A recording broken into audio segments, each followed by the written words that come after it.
അമ്മയായ ദേവികയുടെ ചിന്തകളെ മായ്ച്ചു കളഞ്ഞ കൃഷ്ണന്റെ കഥ അറിയാമോ? കംസവധത്തിനു ശേഷം മധുരയിൽ മുഴുവൻ ശ്രീകൃഷ്ണന്റെ വിജയാഘോഷങ്ങൾ മുഴങ്ങി. വിജയശ്രീ ലാളിതനായി ശ്രീകൃഷ്ണൻ നേരെ മാതാ ദേവകിയുടെ അടുത്തേക്ക് നടന്നു.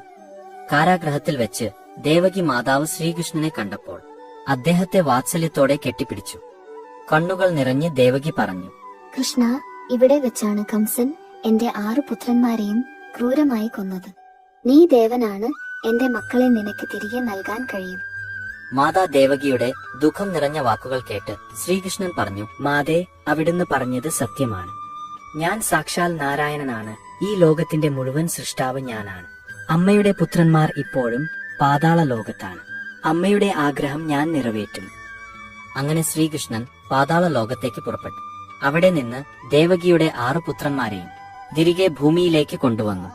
സ്വന്തം മക്കളെ ജീവനോടെ കണ്ടപ്പോൾ ദേവകിയുടെ ഹൃദയം സ്നേഹത്താലും ദുഃഖത്താലും നിറഞ്ഞു.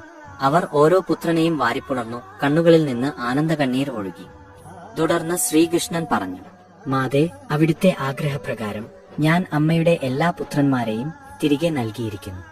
പക്ഷേ എന്തുതന്നെയായാലും നമുക്ക് വിധിയെ മാറ്റാൻ സാധ്യമല്ല. പിന്നീട് ആ പുത്രന്മാരെ എല്ലാം മാതയുടെ അനുഗ്രഹത്തോടും ശ്രീകൃഷ്ണന്റെ സ്പർശനത്തോടും കൂടി അവരവരുടെ ലോകങ്ങളിലേക്ക് മടക്കി അയച്ചു.